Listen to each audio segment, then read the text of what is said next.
All right, hello, third grade novel study group. It is Friday, May the 1st. We are almost finished with our Lion, the Witch, and the Wardrobe. This week I am going to read chapters 13 and 14, and I did receive the assignments that you either emailed to me or Miss Wilkie or Miss Lee Moran or sent through ClassDojo. I did get any of those that were sent. I got them, and you are doing a wonderful job, and I am proud of you. I am also proud of you if you are watching this every Friday, so that's awesome. I know that this was not the most enjoyable way to do this, but at least it was a way that we could do this. So you have to look at the positive. We are going to recap what we read last week really quick and then get started on 13 and 14, and then I'll go over the assignment shortly after we read both of those chapters today. Next week we're going to do just a little bit different. Next week after today we will have 3 more chapters left, 15, 16, and 17. So what I'm going to do, instead of reading all of them at the same time, I'm going to divide it in 2. So next Thursday the 7th, I'm going to read chapters 15 and 17, or 16 and 17, I'm sorry. And then on Friday, May the 8th, I will read chapter 17, and then we will be finished. So that will be awesome. I'm going to do it that way, so that way that last week, the next week after the Friday the 8th, is the last week of school. That way we're not, we can be finished with the book by the last week of school, so you won't have to keep meeting on here and doing that if you're doing that. So let's go ahead and get started. So last week we read chapters 11 and 12, and we learned that the season of Narnia was starting to change. We read where everything was melting, water was starting to flow, birds were chirping, animals were about, and it gave a really beautiful description of what Narnia was supposed to look like. Remember, it's been under the control of the White Witch, but now that Aslan is there, the nearer he got, the more her control over Narnia seemed to fade out a little bit. We also learned that Edmund realizes once and for all, without a doubt, he can't argue about it with himself anymore, that the White Witch is evil. She even hit him in the face. She's not giving him much food and has even become the prisoner by being tied up as they're walking towards the stone table. So the children did arrive at the stone table, the other children, and they did meet Aslan, and then Aslan takes Peter and shows him the castle and tells him, you know, you're going to be king because you're the oldest. And then during that season, they hear the horn of Susan's, and Peter rushes out to figure out what's going on, and then he ends up having to fight his first battle with the evil witch's wolf, which of course he wins, and then that's where we left off. So let's go ahead and begin on chapter 13. Let me get this copy up here, and the link to this digital copy is in this description below also, if you need to look at it and want to read it that way. All right, so this is the deep magic from the dawn of time. All right, now we must get back to Edmund. When he had been made to walk far further than he had ever known that anybody could walk, the witch at last halted in a dark valley, all overshadowed with fir trees and yew trees. Edmund simply sank down and lay on his face, doing nothing at all and not even caring what was going to happen next, provided they would let him lie still. He was too tired even to notice how hungry and thirsty he was, and the witch and the dwarf were talking close beside him in low tones. "No," said the dwarf, "it is no use now, O Queen. They must have reached the stone table by now." "Perhaps. The wolf will smell us out and bring us news," said the witch. "It cannot be good news if he does," said the wolf.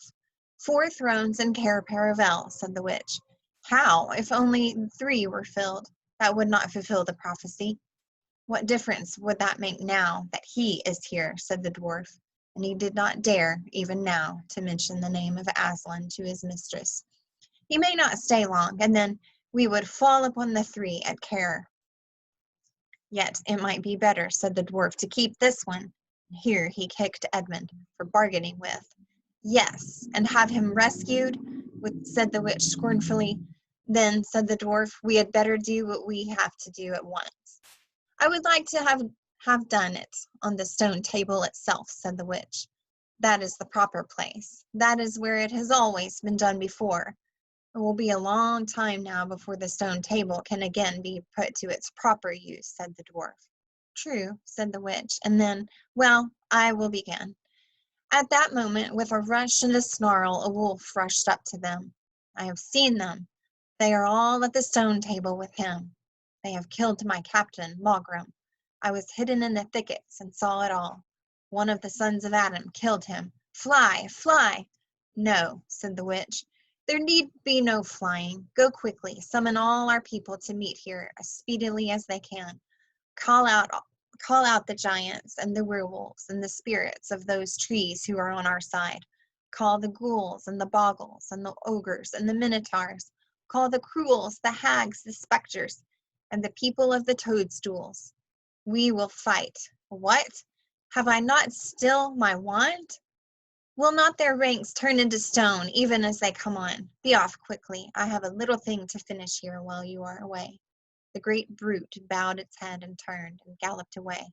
Now, she said, we have no table. Let me see. We had better put it against the trunk of a tree.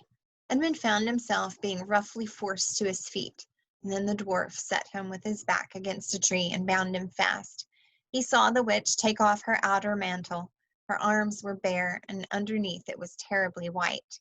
Because they were so very white, he could see them, but he could not see much else. It was so dark in this valley under the dark trees. I'll prepare the victim, said the witch, and the dwarf undid Edmund's collar and folded back his shirt at the neck. Then he took Edmund's hair and pulled his head back so that he had to raise his chin. After that, Edmund heard a strange noise, whiz, whiz, whiz. For a moment, he couldn't think what it was, and then he realized it was the sound of a knife being sharpened.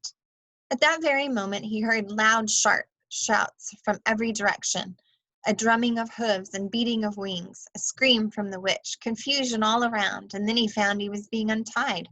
Strong arms were round him, and he heard big, kind voices saying things like, "Let him lie down. Give him some wine. Drink this. Steady now. You'll be all right in a minute." And then he heard the voices of people who were not talking to him, but to one another. And they were saying things like, "Who's got the witch? I thought you had her. I didn't see her after I knocked the knife out of her hand." "I was after the dwarf. Do you mean to say she's escaped? A chap can't mind everything at once. What's that? Oh, sorry. It's only an old stump." But just at this point, Edmund went off in a dead faint. Presently, the centaurs and unicorns and deer and birds, they were, of course, the rescue party which Aslan had sent in the last chapter, all set off to go back to the stone table, carrying Edmund with them. But if they could have seen what happened in that valley after they had gone, I think they might have been surprised. It was perfectly still, and presently the moon grew bright. If you had only been there, you would have seen the moonlight shining on an old tree stump and a fair-sized boulder.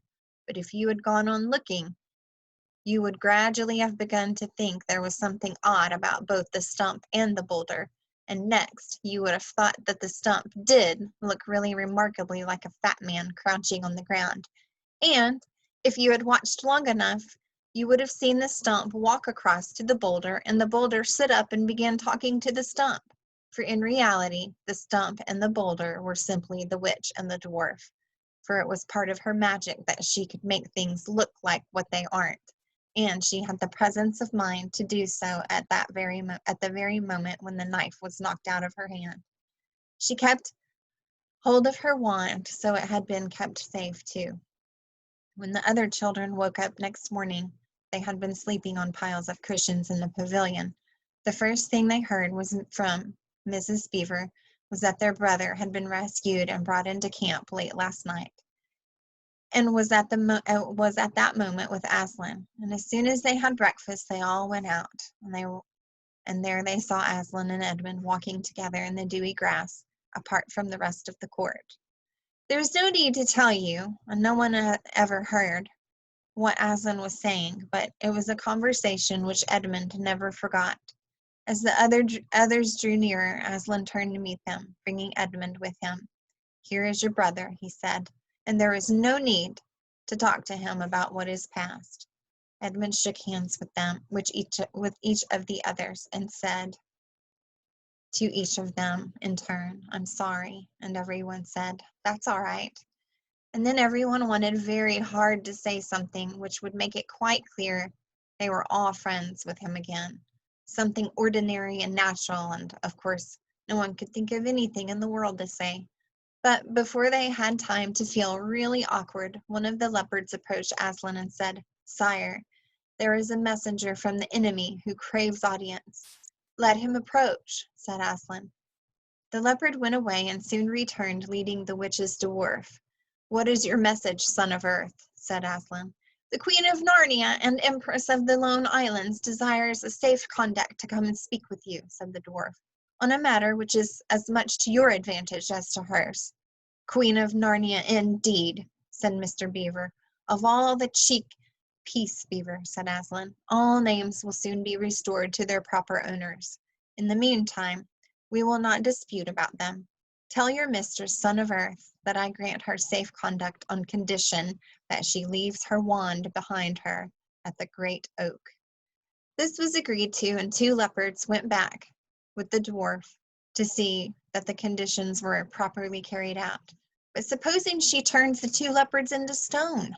whispered Lucy to Peter. I think the same idea had occurred to the leopards themselves at any rate. As they walked off, their fur was all standing up on their backs, and their tails were bristling like a cat's when it sees a strange dog. "It'll be all right," whispered Peter. In reply, he wouldn't send them if it weren't. A few minutes later, the witch herself walked out on the top of the hill and came straight across and stood before Aslan. The 3 children, who had not seen her before, felt shudders running down their backs at the sight of her, and there were low growls among all the animals present.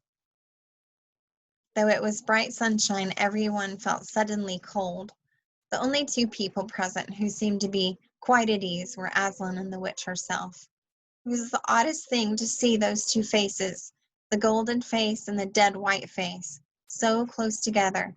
Not that the witch looked Aslan exactly in the eyes. Mrs. Beaver particularly noticed this. "You have a traitor there, Aslan," said the witch. Of course, everyone present knew that she meant Edmund, but Edmund had got past thinking about himself after all he'd been through, and after the talk he'd had in the morning. He just went on looking at Aslan. It didn't seem to matter what the witch said. "Well," said Aslan, "his offense was not against you." "Have you forgotten the deep magic?" asked the witch. "Let us say I have forgotten it," answered Aslan gravely. "Tell us of the deep magic." "Tell you," said the witch, her voice growing suddenly shriller, "tell you what is written on that very table of stone which stands beside us. Tell you what is written in letters deep as a spear is long on the fire stones of the secret hill. Tell you what is engraved on the scepter of the emperor beyond the sea.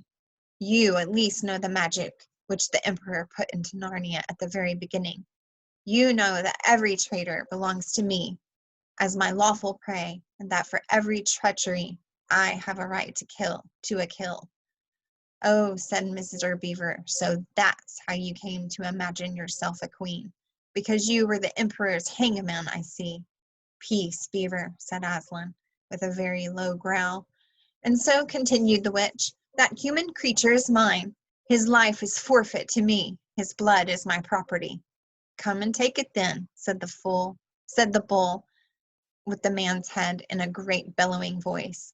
"Fool," said the witch, with a savage smile that was almost a snarl. "Do you really think your master can rob me of my rights by mere force? He knows the deep magic better than that. He knows that unless I have blood, as the law says, all Narnia will be overturned and perish in fire and water." "It is very true," said Aslan. "I do not deny it." "Oh, Aslan," whispered Susan in the lion's ear, "can't we I mean, you won't, will you? Can't we do something about the deep magic? Isn't there something you can work against it? Work against the Emperor's magic, said Aslan, turning to her with something like a frown on his face. And nobody ever made that suggestion to him again. Edmund was on the other side of Aslan, looking all the time at Aslan's face. He felt a choking feeling and wondered if he ought to say something. But a moment later he felt that he was not expected to do anything except to wait and do what he was told. Fall back, all of you, said Aslan, and I will talk to the witch alone. They all obeyed. It was a terrible time, this, waiting and wondering while the lion and the witch talked earnestly together in low voices. Lucy said, "Oh, Edmund," and began to cry. Peter stood with his back to the others, looking out at the distant sea. The beavers stood holding each other's paws with their heads bowed. The centaurs stamped uneasily with their hooves, but everyone became perfectly still in the end, so that you noticed even small sounds like a bumblebee flying past, or the birds in the forest down below them, or the wind rustling the leaves. And still the talk between Aslan and the White Witch went on. At last, they heard Aslan's voice. "You can all come back," he said. "I have settled the matter. She has renounced the claim on your brother's blood." And all over the hill there was a noise as if everyone had been holding their breath and had now begun breathing again, and then a murmur of talk. The witch was just turning away with a look of fierce joy on her face when she stopped and said, "But how do I know this promise will be kept?" "Hurrah!" roared Aslan, half rising from his throne, and his great mouth opened wider and wider, and the roar grew louder and louder, and the witch, after staring for a moment with her lips wide apart, picked up her skirts and fairly ran for her life. All right, so that wasn't the best lion's growl in the world, but nobody could beat Aslan. All right, so at the end of chapter 13, then we realize that Edmund, in the laws of Narnia, is a traitor. So according to Narnia's laws, if a traitor is guilty, which Edmund supposedly is, then the White Witch has the right to a kill. It doesn't, I mean, they were going to kill Edmund, obviously, before they were attacked, which is why they were sharpening that knife. But, all right, so Aslan goes off and has a talk with the White Witch, and they come back and say, everything's settled. But you kind of know they're not, and it's obvious that they're not going to, she's not going to get to kill Edmund. But knowing the White Witch, how she is, you kind of know at the end of that chapter that she's not going to just let it go. So in chapter 14, we find out what's going to happen. So anyway, we'll go ahead and just get started with that, and then we'll kind of talk about more in that in the end. All right, so this is the triumph of the witch. As soon as the witch had gone, Aslan said, "We must move from this place at once. It will be wanted for other purposes. We shall encamp tonight at the fords of Veruna." Of course, everyone was dying to ask him how he had arranged matters with the witch, but his face was stern and everyone's ears were still ringing with the sound of his roar, and so nobody dared. After a meal which was taken in the open air on the hilltop, for the sun had got strong by now and dried the grass, they were busy for a while taking the pavilion down and packing things up. Before 2 o'clock they were on the march and set off in a northeasterly direction, walking at an easy pace, for they had not far to go. During the first part of the journey, Aslan explained to Peter his plan of campaign. "As soon as she has finished her business in these parts," he said, "the witch and her crew will almost certainly fall back to her house and prepare for a siege. You may or may not be able to cut her off and prevent her from reaching it." He then went on to outline 2 plans of battle, one for fighting the witch and her people in the wood, and another for assaulting her castle. And all the time he was advising Peter how to conduct the operations, saying things like, "You must put your centaurs in such and such place," or "You must post scouts to see that She does so and so, till at last Peter said, "But you will be there yourself, Aslan." "I can give you no promise of that," answered the lion, and he continued giving Peter his instructions. For the last part of the journey, it was Susan and Lucy who saw most of him. He did not talk very much and seemed to be sad. It was still afternoon when they came down to a place where the river valley had widened out and the river was broad and shallow. This was the fords of Baruna, and Aslan gave orders to halt on this side of the water. But Peter said, "Wouldn't it be better to camp on the far side for fear should try a night attack or something?" Aslan, who seemed to have been thinking about something else, roused himself with a shake of his magnificent mane and said, "Eh, what's that?" Peter said it all over again. "No," said Aslan in a dull voice, as if it didn't matter. "No. She will not make an attack tonight." And then he sighed deeply, but presently he added, "All the same, it was well thought of, and that is how a soldier ought to think, but it doesn't really matter." So they proceeded to pitch their camp. Aslan's mood affected everyone that evening. Peter was feeling uncomfortable too at the idea of fighting the battle on his own. The news that Aslan might not be there had come as a great shock to him. Supper that evening was a quiet meal. Everyone felt how different it had been last night or even that morning. It was as if the good times, having just begun, were already drawing to their end. This feeling affected Susan so much that she couldn't get to sleep when she went to bed. And after she had lain counting sheep and turning over and over, she heard Lucy give a long sigh and turned over just beside her in the darkness. "Can't you get to sleep either?" said Susan. "No," said Lucy. "I thought you were asleep." "I say, Susan." "What?" "I've almost a horrible feeling, as if something were hanging over us." "Have you? Because as a matter of fact, so have I." "Something about Aslan," said Lucy.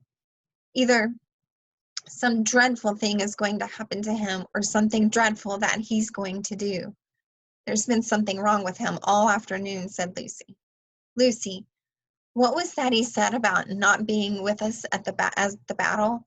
You don't think he could be stealing away and leaving us tonight, do you?"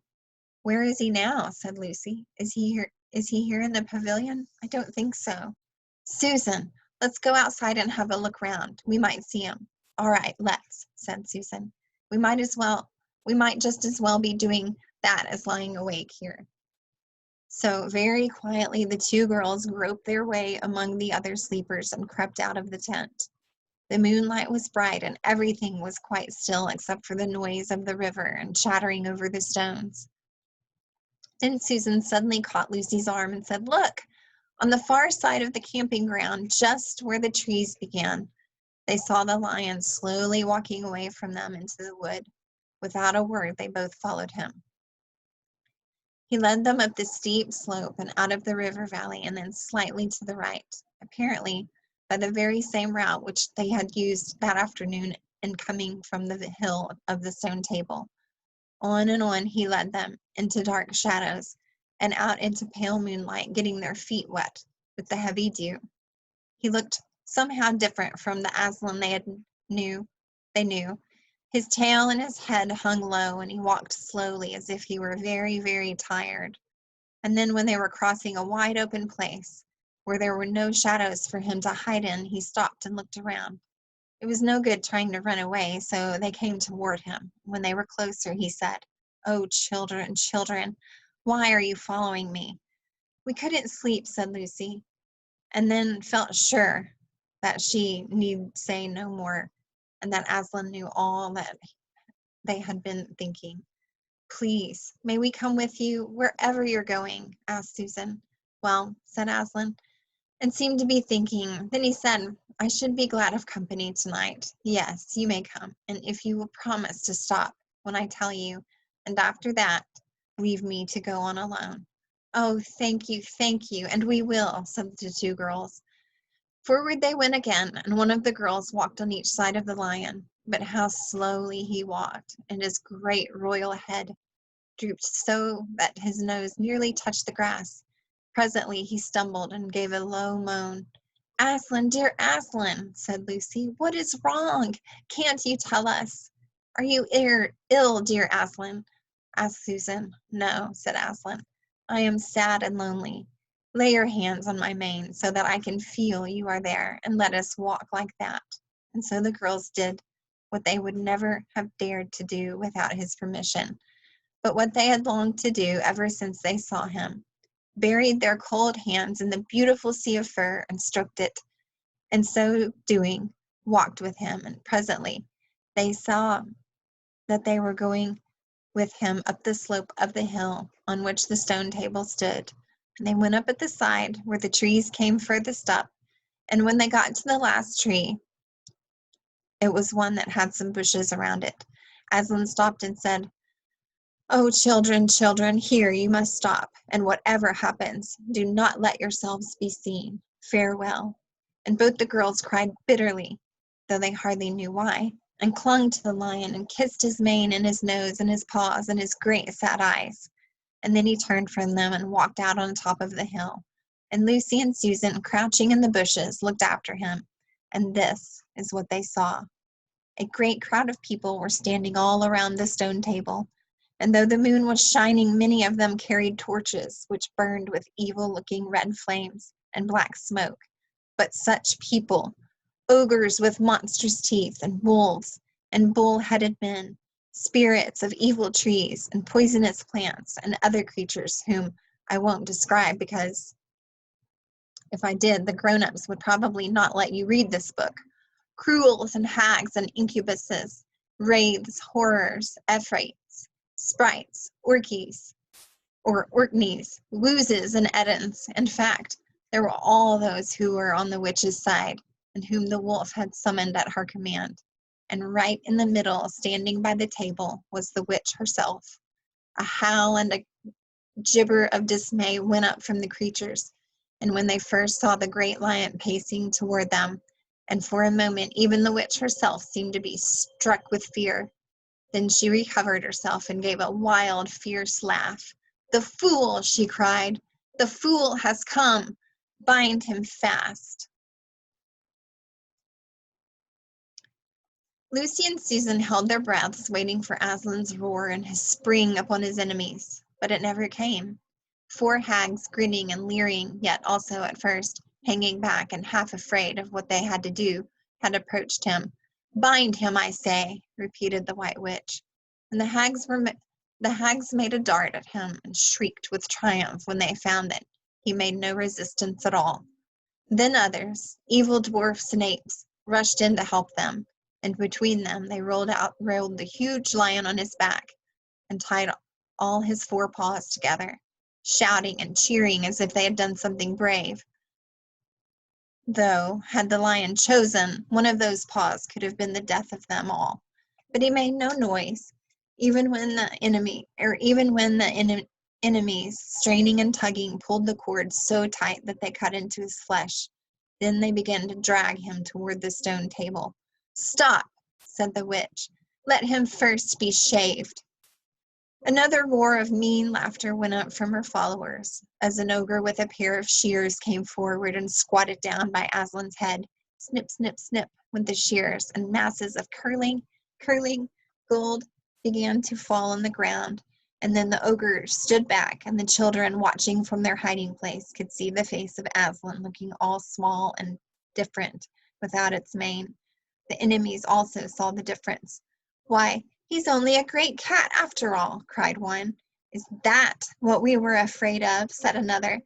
And they surged round Aslan, jeering at him, saying things like, "Puss, puss, poor pussy, and how many mice have you caught today, cat? And would you like a saucer of milk, pussums?" "Oh, how can they?" said Susan, tears streaming down her cheeks. "The brutes, the brutes!" For now that the first shock was over, the shorn face of Aslan looked to be, to her, braver and more beautiful and more patient than ever.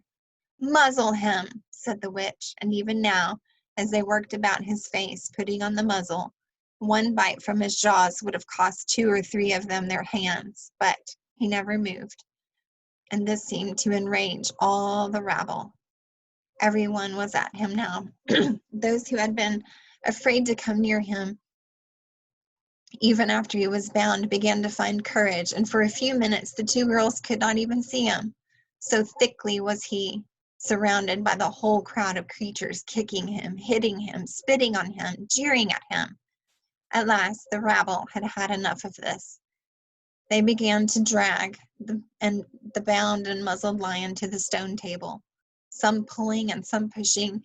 He was so huge that even when they got him there, it took all their efforts to hoist him onto the surface of it. Then there was more tying and tightening of the cords. The cowards, sobbed Susan. Are they still afraid of him, even now? When once Aslan had been tied, and tied so that he was really a mass of cords, on the flat stone a hush fell on the crowd. 4 hags holding 4 torches stood at the corners of the table. The witch bared her arms as she had bared them the previous night when it had been Edmund instead of Aslan. Then she began to whet her knife. It looked to the children, when the gleam of the torch light fell on it, as if the knife were made of stone, not of steel, and it was of a strange and evil shape. At last she drew near. She stood by Aslan's head. Her face was working and twitching with passion, but his looked up at the sky, still quiet, neither angry nor afraid, but a little sad. And then just before she gave the blow, she stooped down and said in a quivering voice, "And now who has won? Fool! Did you think that by all this you would save the human traitor? Now I will kill you instead of him, as our pact was, and so the deep magic will be appeased. But when you are dead, what will prevent me from killing him as well? And who will take him out of my hand then? Understand that you have given me Narnia forever. You have lost your own life, and you have not saved his. In that knowledge, despair and die." The children did not see the actual moment of the killing. They couldn't bear to look and had covered their eyes. All right, so that is the end of chapter 14. So, what did we learn of how Edmund got out of being the one that was killed for being a traitor? So we learned that obviously when Aslan and the White Witch went and talked privately with each other, they had obviously decided that Aslan would give up his life for Edmund. So that's what happened if you didn't catch that. Aslan decided to give up his life, or Aslan decided to give up his life for Edmund, and so Edmund wasn't the one that was going to be killed. So, and that was really sad. So, no one knew that except Aslan, and we know now that that's why he seemed so sad and kind of heartbroken. And then when Susan and Lucy followed him, and they saw what was happening, they realized at that moment that he had given up his life so Edmund wouldn't have to die. So, all right, and so at the end when that's going on, basically what the White Witch says is right before she decides to kill Aslan, that just because I'm killing you as part of the agreement instead of Edmund after I kill you, what's to stop me from killing Edmund too? And you won't be here to stop it and save it this time. So, and then we find out also that that's what the stone table was for. So, was to, make a kill on it. So that was kind of sad. All right, so that was really, really kind of Aslan, wasn't it, to give up his life for Edmund?